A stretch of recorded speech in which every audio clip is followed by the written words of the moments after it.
हरे कृष्णा। सभी भक्तों का स्वागत है आज की चैतन्य चरितामृत क्लास में। तो जो हमारा सीरीज चल रहा था संडे संडे का, उसे हम कंटिन्यू करेंगे। पहले मंगलाचरण करते हैं। रिकॉर्डिंग आ रही है ना?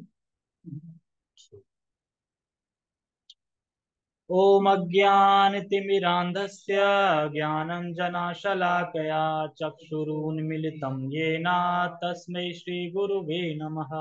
श्रीचैतन्यमनोभीष्टं स्थापितं येन भूतले स्वयं रूपः कदा मह्यं ददाति स्वपदान्तिकम्। वन्देऽहं श्रीगुरु श्रीयुतापदकमलं श्रीगुरून् वैष्णवांश श्रीरूपं साग्रजातं सहगण रघुनाथान्वितं तं सजीवं साद्वैतं सावधूतं परिजन सहितं कृष्ण चैतन्य देवं श्रीराधा कृष्ण पादान सहगण ललिता श्री विशाखाद्विशांच। हे कृष्ण करुणा सिंधु दीन बंधु जगतपते गोपेश गोपिका कांता राधा कांता नमस्ते। तप्त कांचन गौरांगी राधे वृंदावनेश्वरी वृषभानुसुते देवी प्रणमामि हरिप्रिये। वाञ्छाकल्पतरुभ्यश्च कृपा सिन्धुभ्य एव च पतितानां पावनेभ्यो वैष्णवेभ्यो नमो नमः। जय श्री कृष्ण चैतन्य प्रभु नित्यानंद श्री अद्वैत गदाधर श्रीवासादि गौर भक्त वृंद। हरे कृष्णा कृष्णा कृष्णा हरे हरे हरे राम राम राम हरे हरे। रामाय रामभद्राय रामचंद्राय वेदसे रघुनाथाय नाथाय सीताय पते नमः। नमः विष्णुपादाय कृष्णपृष्ठाय भूतले श्रीमते भक्तिवेदांत स्वामिनि इति नामिने। नमस्ते सारस्वते देवे गौरवाणी प्रचारिणे निर्विशेषा शून्यवादी पाश्चात्य देशतारिणे। हरे कृष्णा। तो सभी का बहुत बहुत स्वागत है आज की चैतन्य चरितामृत क्लास में। तो काफी दिन बाद हो रही है क्लास, तो हो सकता है कि पीछे क्या हुआ भूल गए हों। हमने इसमें पढ़ा था कि जब बलराम जी, जो कि अद्वैताचार्य हैं, अद्वैताचार्य हैं? जय श्री कृष्ण चैतन्य प्रभु नित्यानंद, जो नित्यानंद हैं। तो नित्यानंद जो वहाँ का काजी था, जो मुसलमान था, तो वो जब कुछ यज्ञ वगैरह करा रहा था कुछ घर में पूजा पाठ, तो वहां जब जाते हैं तो वो कहते हैं कि आप यहाँ नहीं रह सकते, हमारा घर छोटा है, आप उस जो जो गाय गौशाला है, जो आप गाय के तबेले में रह सकते हैं, वो स्थान आपके लिए पर्याप्त। तो नित्यानंद प्रभु कहते हैं हाँ तुमने सही कहा, ये जगह हमारे रहने योग्य नहीं है, यहाँ ये जगह तो गाय काटने के योग्य है। फिर वो चले जाते हैं उस गांव से। तो फिर उस गांव का पता है कि फिर एक जो कि कर्ज लेता है सबसे, जो पैसे इकट्ठे करने वाला जो होता है कैशियर, वो आता है और वह 3 दिन वहीं गाय काटता है और वहीं मांस बनाता है, खाता है। तो इस तरीके से होता है। उसके बाद फिर हरिदास ठाकुर जी आगे बढ़ते हैं, और हरिदास ठाकुर जी आगे आके फिर मुजमदार थे गोवर्धन और दूसरे कौन से थे? हैं? गोवर्धन और क्या नाम है? एक सेकंड। हाँ, हिरण्य तथा गोवर्धन। हिरण्य, तो हिरण्य तथा गोवर्धन जो मुजमदार थे, वो एक सभा में ले जाते हैं हरिदास ठाकुर जी को, जहाँ पे गोपाल चक्रवर्ती नाम का ब्राह्मण होता है। तो जब हरिदास ठाकुर जी बताते हैं कि हम भगवान के एक नाम से, नामाभास से ही मुक्ति हो जाती है, वो कहते हैं ऐसे कैसे हो सकता है, ऐसे नहीं है, तो तुम ज्यादा फेंक रहे हो, ये वो सब बोलता है। उसके बाद फिर जब वो अपराध कर देता है हरिदास ठाकुर के प्रति, तो सारा फिर जो सभा में हाहाकार मच जाता है। और जो मुजमदार और गोवर्धन और जो हिरण्य मुजमदार थे, वो फिर गोपाल चक्रवर्ती को भगा देते हैं, वहां से नौकरी से निकाल देते हैं। लेकिन हरिदास ठाकुर जी क्योंकि वैष्णव थे, वो किसी चीज का बुरा नहीं मानते हैं, वो जानते हैं कि अज्ञान में है। और वह जो एक सिद्धांत से आवृत है, मतलब उस सिद्धांत का वो अ, मतलब क्या बोलते हैं उसको, कि जो अभ्यस्त होता है, उस सिद्धांत का अभ्यस्त है, तो उसकी वजह से ये बोल रहा था। उनका सत्यार्थ क्या है? घटपटिया। घटपटिया मतलब मिट्टी है, मिट्टी से बर्तन मिला और मिट्टी मिट्टी में मिल गई, हर जगह मिट्टी मिट्टी है। तो इस तरीके का घटपटिया मूर्त था, तो हम यहीं से पढ़ेंगे कि उसके बाद गोपाल चक्रवर्ती का क्या होगा। ठीक है, तो समझ में आ गया होगा क्या बात चल रही थी और अब क्या बात होगी। जय जय श्री चैतन्य, जय नित्यानंदा, जय द्वैत चंद्र, जय गौर भक्त वृंदा। जय जय श्री चैतन्य, जय नित्यानंदा, जय द्वैत चंद्र, जय गौर भक्त वृंदा। बलाई पुरोहित तारे करिला भत्सना, घट पटिया मूर्ख तुई भक्ति कहाँ जाना। अनुवाद। बलराम आचार्य नामक पुरोहित ने भी गोपाल चक्रवर्ती को डांटा। बलराम पुरोहित थे ना जो लेके गए थे उनको, हरिदास ठाकुर। उसने कहा कि तुम मूर्ख तर्कवादी हो, तुम भगवत भक्ति के बारे में क्या जानो। तात्पर्य, मायावादियों द्वारा स्थापित दर्शन घटपटिया यानी घड़ा और मिट्टी दर्शन कहलाता है। इस दर्शन के अनुसार सारी वस्तुएं एक हैं। कैसे एक हैं? मान लो मिट्टी से घट, जो घड़ा बना, वो घड़ा क्या है? मिट्टी है। नष्ट होने के बाद क्या होगा? मिट्टी। मिट्टी मिट्टी में मिल जाएगी। इस तरीके से इस दर्शन के अनुसार सारी वस्तुएं एक हैं। ऐसे दार्शनिक मिट्टी से बने घड़े और मिट्टी में कोई अंतर नहीं देखते। मिट्टी से तो माइक भी बना है, मिट्टी से लैपटॉप बना है, लेकिन स्वरूप तो उसका अलग हो गया ना।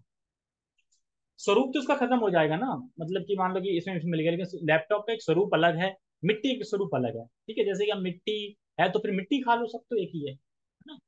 उसी मिट्टी से जो अन्न आता है, अन्न बना के क्यों खा रहे हो? सब एक है तो मिट्टी खा लो फिर। तो नहीं, ऐसे नहीं कहेंगे। ये सिद्धांत चैतन्य महाप्रभु ने भी अपनी माँ को दिया था। मतलब उन्होंने बताया था, पर ये सिद्धांत बताया था चैतन्य महाप्रभु की माता ने, सची माता ने, कि वो मिट्टी खा रहे थे। तो कह रहे, निमाई तुम मिट्टी क्यों खा रहे हो? मिट्टी नहीं खानी चाहिए। तो कह रहे, सब एक ही तो है माता जी। आप जो घर में मिट्टी के बर्तन में देते हो वो भी मिट्टी है, खाते हैं वो भी मिट्टी, ये भी मिट्टी है, क्या फर्क है? तो किसने बताया तुम्हें? किसने मायावादी सिद्धांत दे दिया तुम्हें? मिट्टी है। अब जैसे मान लो जल है, जल तो शरबत है। अब कहीं भी मुंह करके तो नहीं पी लेंगे, एक किसी साइड में लेके तब पियेंगे ना, गिलास में लेके। तो उसी तरीके से मिट्टी मिट्टी है, लेकिन मिट्टी से जब कोई चीज बनती है तो उसका स्वरूप बन जाता है, एक अलग चीज हो जाती है। उसमें करके फिर हम पाते हैं। तो इस तरीके से उनकी माँ उनको बताती है। वे तर्क देते हैं कि मिट्टी की बनी कोई भी वस्तु यथा विविध घड़े भी वही मिट्टी है, क्योंकि गोपाल चक्रवर्ती घटपटिया तार्किक था।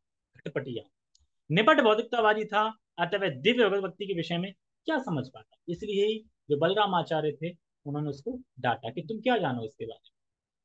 हरिदास ठाकुर तोई कैले अपमान, सर्वनाश हावे तोर ना होवे कल्याण। तुमने हरिदास ठाकुर का अपमान किया है। कौन बोल रहा है? बलराम आचार्य। तुमने हरिदास ठाकुर का अपमान किया है, इसलिए तुम्हारे लिए भयावह स्थिति उत्पन्न होगी। तुम्हें किसी सुख फल की आशा नहीं करनी। कह रहे हैं तुम्हारे लिए बहुत ही भयावह स्थिति उत्पन्न होगी और तुम किसी शुभ की फल की अब आशा मत करो कि कुछ शुभ होने वाला है। सुनी हरिदास तबे उठिया चलीला, मुजम्मदार से विप्रे त्याग करीला। तब हरिदास ठाकुर जाने के लिए उठे और गोपाल चक्रवर्ती के स्वामी दोनों मुजम्मदारों ने तुरंत गोपाल चक्रवर्ती को अपनी नौकरी से हटा दिया, क्योंकि उन्हें पता है कि गोपाल चक्रवर्ती ने अपराध किया है। क्योंकि नामाभास से मुक्ति हो जाती है, किसकी हुई? अजामिल। अजामिल का तो फेमस चैप्टर है, फेमस कथा है उनकी, कि वो सिर्फ नामाभास, और नामाभास में भी आ, चार तरीके के नाम होते हैं। नामाभास में भी एक होता है सांकेतिक, सांकेतिक नाम। सांकेतिक नाम होता है कि मैं किसी चीज को बोल के बोल रहा हूँ, हे कृष्णा इधर आओ, तो मैं कृष्ण को नहीं बोल रहा हूँ, कृष्णा इधर आओ, सांकेतिक नाम। तो इससे भी, ये भी नामाभास है, इससे भी भगवान ले लेते हैं नाम, कि मेरा नाम लिया है। और अब मुझे संस्कृत में याद नहीं कि उन नामों के नाम क्या है, लेकिन एक से बता देता हूँ। जैसे कि कभी देखते हैं कि बीच में कोई नाम आ जाता है, जैसे राम और बीच में आ जाए जा, तो राज माँ, तो भगवान जा को हटा के राम स्वीकार कर लेते हैं। अगर कोई बोलता है ना, जैसे कि अ, अरे आज राजमा की सब्जी बनाओ, आज इसकी सब्जी बनाओ, इस तरीके से। और सांकेतिक नाम में वो भी आते हैं, जैसे कि गोविंदपुरी जाना है, कृष्ण कन्हैया मार्केट जाना है, तो ये सब भगवान के नाम आ जाते हैं इस तरीके से। दूसरा है गुस्से में लेना। तुम हरे कृष्णा करोगे? बताओ हरे कृष्णा करोगे? और कुछ नहीं आता तुम्हें करना, बस हरे कृष्णा करवा लो, हरे कृष्णा करवा लो, इस तरीके से गुस्से में बोलना। बड़े आयतन हरे कृष्णा करने वाले, ये भी है। ये भी भगवान नाम स्वीकार कर लेते हैं, ये भी नाम आभास है। और एक है गा के, क्या होता है ना, सुर मिलाते हैं। जैसे जग में दो हैं प्यारे नाम, चाहे कृष्ण कहो या राम, बोलो राम, जो मतलब सुर पूरा करने के लिए। तो ये नामाभास है। तो हरिदास ठाकुर जी कहते हैं नामाभास से ही मुक्ति लाती है, लेकिन वो कह रहा नहीं, तुम गलत कह रहे हो, ऐसा अगर होगा तो मैं तुम्हारी नाक काट लूंगा। तो हरिदास ठाकुर क्या कहते हैं, अगर ऐसा नहीं हुआ तो मैं खुद अपनी नाक काट लूंगा। अब आगे चल के इससे गोपाल चक्रवर्ती की नाक ही गलेगी, नाक ही कटेगी, ठीक है, तो वो हमें समझना है। आगे बढ़ते हैं। सभा सहित हरिदासेर पड़िला चरणे, हरिदास हासि कहे मधुर वचन।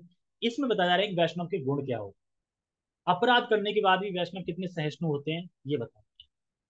दोनों मजुमदार सभा के सारे सदस्यों सहित हरिदास ठाकुर चरण कमलों पर गिर पड़े, क्योंकि जब हम किसी का विरोध नहीं करते हैं तो उस अपराध में हम भी शामिल हो जाते हैं। मान लो कि किसी को गलत बोल रहा है, हम सुन रहे हैं, तो हमें भी वो अपराध लग जाएगा। या तो सुनो मत या रोको उसे, नहीं तो वहां से दूर चले जाओ। किंतु हरिदास ठाकुर मुस्कुरा रहे थे। उन्होंने मीठी वाणी में कहा, क्या कहा, आगे बढ़ते हैं। तो मा सबार दोष नाही, ये यज्ञ ब्राह्मण, तार दोष नाही तार तर्क निष्ठ मन। उन्होंने कहा तुम सबका कोई दोष नहीं है, निसंदेह इस अज्ञानी तथा कथित ब्राह्मण का भी दोष नहीं है। अब समझ में आया, वो ब्राह्मण का भी दोष नहीं ले रहे हैं, क्योंकि वह शुष्क चिंतन तथा तर्क का अभ्यस्त है। क्योंकि वो घटपटिया जो भी था, वो घटपटिया सिद्धांत को मानने वाला था, तो उसका अभ्यस्त था। अभ्यस्त था तो वही सुनना चाह रहा था, मतलब वो वही बोलेगा। और वही बोलेगा तो फिर कह रहा है उसका क्या दोष है। जैसे कि हम बोलते हैं ना कि प्रभु जी क्या बताओ, आपका कोई दोष नहीं, अपने रजोगुण का दोष है। जैसे प्रभु जी आज क्लास में बता रहे थे, तो एक्चुअली हो तो रहा प्रकृति के गुणों के हिसाब से। अब वो रजोगुण में है, अब रजोगुण में तो ये कार्य करेगा ही। मान लो कि शास्त्र नहीं पढ़ रहा है, खा रहा है कहीं का बाहर का है, गोलगप्पे पी रहा है, सब कुछ कर, तो अब हमें रजोगुण से विकसित होकर सतुगुण में आना पड़ेगा। सतुगुण में क्या है, सतुगुण का संग करना पड़ेगा, भक्तों का संग करना पड़ेगा। जो सतुगुणी है उसका संग करेंगे, सतुगुण बढ़ेगा। अब जो रजोगुणी है उनका संग करेंगे तो रजोगुण बढ़ेगा। जिस गुण का संग करेंगे उस गुण का वृद्धि होगी। निसंदेह इस अज्ञानी तकृत ब्राह्मण का भी दोष नहीं है, क्योंकि वह शुद्ध चिंतन तथा तर्क का अभ्यस्त है। तर्केरा गोचर न है नामेर महत्व, होता है ते जानिबे से यही सब तत्व। कोई व्यक्ति मात्र तर्क वितर्क से पवित्र नाम की महिमा को नहीं समझ सकता, इसलिए यह व्यक्ति संभवतः नाम की महिमा को नहीं समझ सका। या घर या घर कृष्ण करुण कुशल सवार, हमारा संबंधे दुख न हो कहार। अब आप सब अपने अपने घर जाएं, भगवान कृष्ण आप सबको आशीर्वाद। ऐसा हरिदास ठाकुर जी बोलते हैं सब सब सभा में। मेरे अपमानित होने के कारण आप दुखी ना हो, क्योंकि मैं अपने आप को मान ही ना के बना था, क्योंकि वो गुणों से प्रभावित था, अभ्यस्त था, इसलिए। और आपकी कोई गलती नहीं थी। तात्पर्य, अब वैष्णव का गुण बताएंगे। हरिदास ठाकुर के इस कथन से यह पता चलता है कि शुद्ध वैष्णव कभी भी किसी द्वारा किए गए अपमान को गंभीरता से नहीं लेता।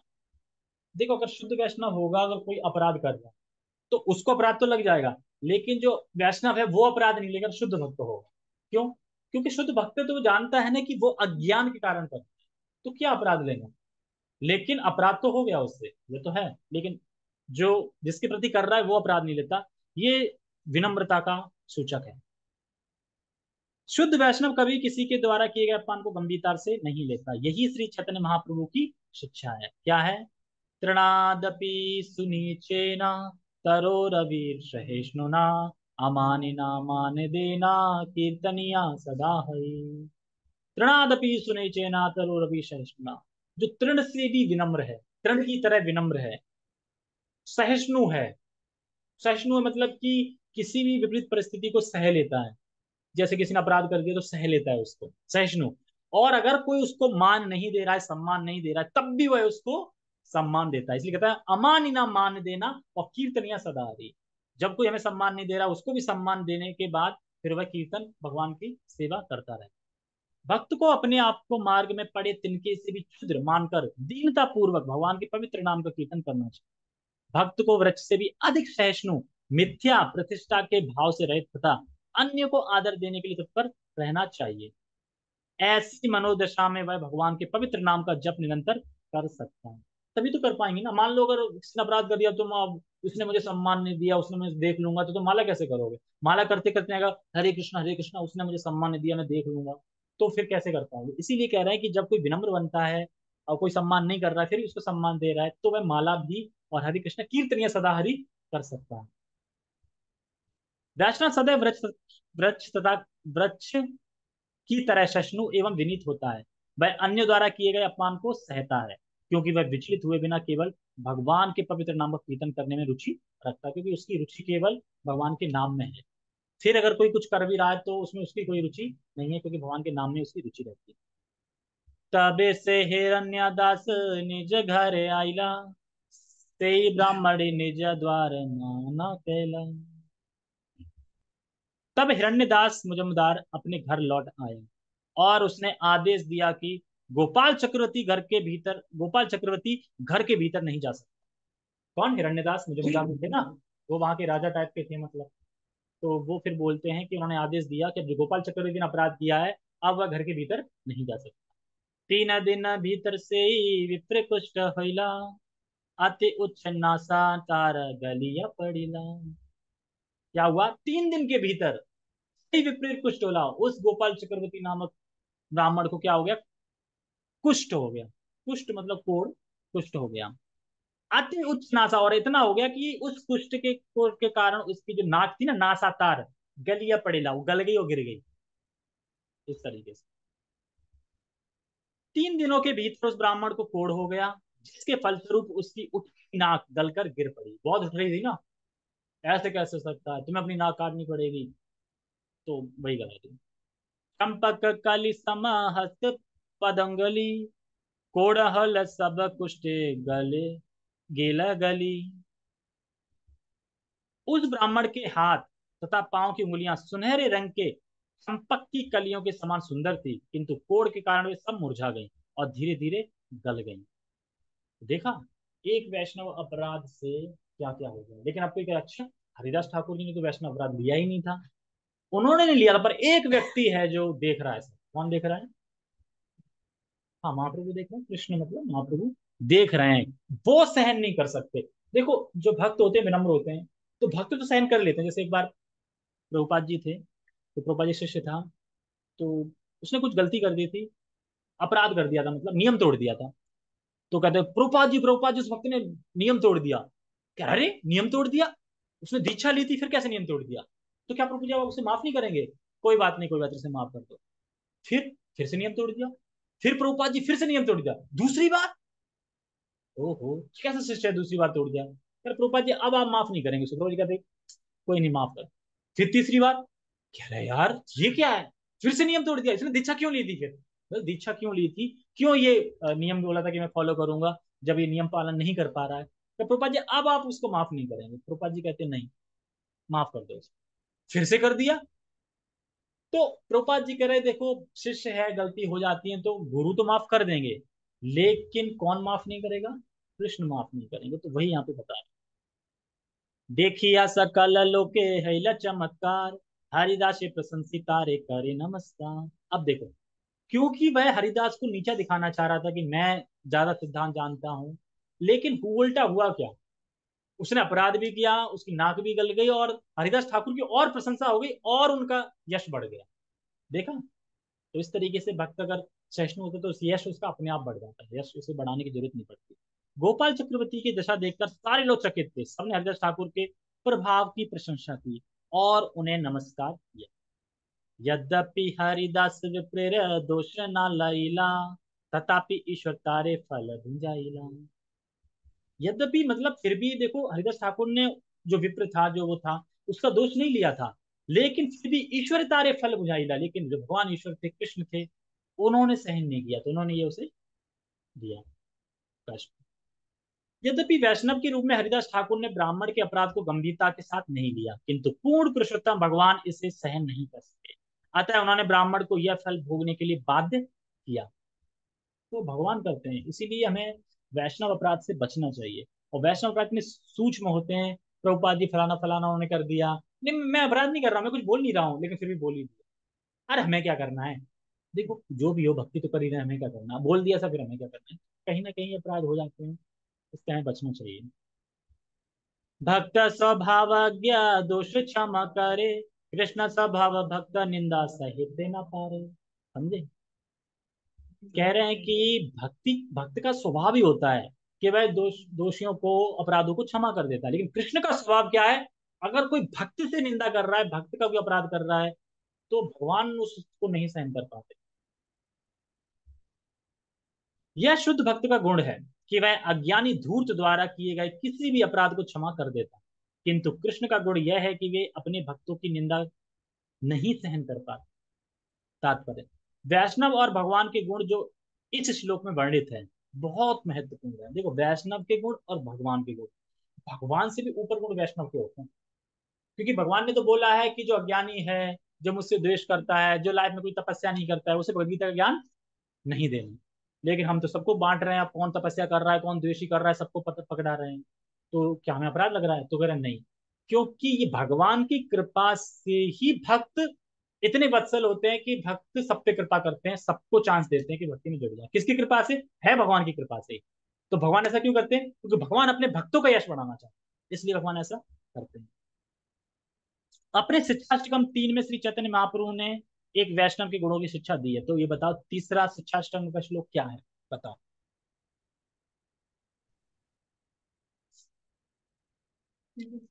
शिक्षाष्टकम का तीसरा श्लोक क्या है?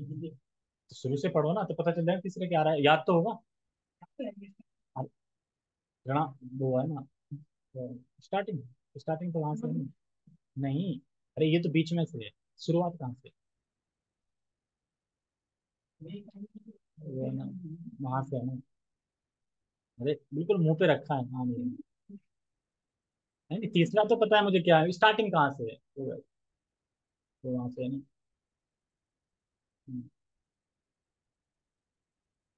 मुझे बिल्कुल मुंह पे नहीं आ रहा। वो याद है, जबकि मुंह पे नहीं आ रहा है कि स्टार्टिंग कहाँ से। जबकि रोज तो पढ़ते ही ना सुबह, रोज सुबह पढ़ते हैं। खैर, तीसरा नंबर श्लोक तो यही है, गुणादपि सुनिचे जरूर। इससे पहले क्या, ना धनम ना जन्म, और नहीं है, इसके बाद ये चौथा है शायद। नहीं, स्टार्टिंग कहाँ से है? कहाँ से स्टार्टिंग? हाँ, चेतो दर्पण मार, चेतो भव महादाव अग्नि। ठीक। तो शिक्षाश्रम 3 में श्री चैतन्य महाप्रभु ने वैष्णव की शिक्षा दी है। तृणादपि सुनीचेन तरोरवीर सहिष्णुना अमानिना मान देना कीर्तनिया सदा हरि। एक वैष्णव घास से अधिक विनीत तथा वृक्ष से भी अधिक सहनशील होने के सिद्धांत का दृढ़ता से पालन करता है। तो कितना विनम्र हो गए। वह अन्यों से सम्मान की इच्छा नहीं करता, किंतु हर एक को सम्मान देता है। इस तरह एक वैष्णव एकमात्र पूर्ण पुरुषोत्तम भगवान का कीर्तन करने तथा उनकी महिमा का गायन करने में रुचि रखता है। हरिदास ठाकुर वैष्णव मत के इस सर्वोच्च आदेश के प्रतीक थे। कृष्ण किसी वैष्णव के विरुद्ध अपमान या निंदा को नहीं सह सकते। उदाहरणार्थ, प्रहलाद महाराज अपने पिता हिरण्यकशिपु द्वारा अनेक प्रकार से सताए जा रहे थे, और प्रहलाद ने तो इसे सह लिया। उसमें तृणादपि सुनीचे न तो रवि सहस्त्र। जो हिरण्यकशिपु था, पिता होके अपने पुत्र को ऐसा कर रहा था, लेकिन क्या प्रहलाद महाराज ने कभी बोला कि मेरा पिता खराब है? तो ऐसा बनना है, किंतु कृष्ण ने नहीं सहा। प्रहलाद ने सह लिया। इस पत्थर, इस खंबे में है, हाँ है। लेकिन प्रहलाद ने को ये नहीं बोला कि मेरे पिता मर जाए। लेकिन भगवान को सहन नहीं हुआ, भगवान ने मर गए। तो यानी भक्त के प्रति जो हिंसा की, भक्त के प्रति जो अपराध किए, तो भक्त ने तो कुछ नहीं बोला प्रहलाद महाराज ने, लेकिन भगवान ने देख लिया और भगवान ने फिर उसका दंड दिया। इसलिए वे हिरण्यकश्यप का वध करने के लिए नरसिंह देव के रूप में आए। इसी तरह यद्यपि श्री हरिदास ठाकुर ने गोपाल चक्रवर्ती द्वारा किया गया अपमान सह लिया, किंतु कृष्ण नहीं सह सके। भगवान ने तुरंत ही गोपाल चक्रवर्ती को कोड़ी बनाकर उसे दंड दिया। श्री रूप गोस्वामी को वैष्णवों के विधि विधानों का उपदेश देते समय श्री चैतन्य महाप्रभु ने वैष्णव के चरण कमलों पर किए गए अपराधों के प्रभावों का विशद वर्णन किया है। यदि वैष्णव अपराध उठे हाथी मत्ता, मतलब वैष्णव अपराध होते हैं पागल हाथी की तरह। जो पागल हाथी जब एक वन में चला जाता है, तो फूल, पेड़ पौधे, हरियाली, लता, ये सबको तहस महस कर देता है। उसी तरह से वैष्णव अपराध है कि हमारी भक्ति को तहस महस कर देगा, खत्म कर देगा। वैष्णव का अपमान करना या निंदा करना सबसे बड़ा अपराध बताया गया है, और इसकी तुलना मत हाथी से की है, पागल हाथी, जैसे कि दारू पिया हुआ हाथी। जब मत हाथी किसी बगीचे में प्रवेश करता है, तो वह सारी लताएं, फूल तथा वृक्ष को नष्ट कर देता है। इसी तरह उचित रीति से भक्ति करने वाला भक्त यदि अपने गुरु अथवा किसी अन्य वैष्णव के चरण कमलों पर अपराधी बन जाता है, तो उसकी भक्ति नष्ट हो जाती है। तो यानी हमें किस चीज से बचना चाहिए? वैष्णव अपराधों से बचना चाहिए, क्योंकि वैष्णव अपराध करेंगे तो हम पता नहीं चलेगा कब हमारी भक्ति खत्म हो गई, हमें लगेगा हम कर रहे हैं, खत्म होगी, धीरे धीरे रिस्पॉन्स से दूर तो धीरे धीरे पता नहीं फिर कहाँ चले जाए। विप्रेर कुष्ठ सुनी हरिदास माने दुख हैला, बालाई पुरोहित कही शंकिपुर हैला। अब देखो सुन के दुख हो रहा है, हमारा किसी ने अपराध कर दिया, हमें पता चल जाए उसके ये बीमार हो गया तो दुखी होंगे हम। अच्छा हुआ। जब हरिदास ठाकुर ने सुना कि ब्राह्मण गोपाल चक्रवर्ती कोढ़ हो गया है, तो वे दुखी हुए। तत्पश्चात हिरण्य मजुमदार के पुरोहित बलराम आचार्य को बतलाकर वे अद्वैत आचार्य के घर शांतिपुर चले गए। तो यहाँ से थीम चेंज होगी कि शांतिपुर चले गए, तो वहां शांतिपुर जाके कुटिया बनाएंगे, वहां भजन करेंगे, फिर वहां पे आएंगी माया देवी परीक्षा लेंगे, साक्षात माया देवी परीक्षा। माया क्या? हाँ, पहले माया देवी कहाँ है? पहले तो वो वैश्या आई थी। हाँ तो वैश्या थी ना, माया देवी कहाँ? माया देवी तो अब आएगी ना, जो राम की दीक्षा लेगी फिर हरिदास ठाकुर जी की दीक्षा लेगी। ये बोलते हैं ना माया देवी इस्कॉन डिवोटी है। अब आएगी कथा में, एक कुटिया में आएगी वो परीक्षा लेने। वो तो वैश्या थी, जो कि वो गिराना चाह रही थी उनको, वो भक्त बन गई, भक्त के संग में आके। अब ये माया देवी कहेंगे मैं टेस्ट लूंगी, तो माया देवी आएंगी तो टेस्ट आगे लेंगे, तो उसको हम आगे पढ़ेंगे अगले वीकों में। ठीक है। ओके। जगत गुरु शील प्रभुपाद की जय, श्री श्री चैतन्य महाप्रभु की जय, हरिदास ठाकुर की जय, गौर प्रेमानंदे। हरे कृष्ण। जो आना चाहे आ सकता है, हम 8:40 से थोड़ा भागवतम पढ़ेंगे। हरे कृष्ण।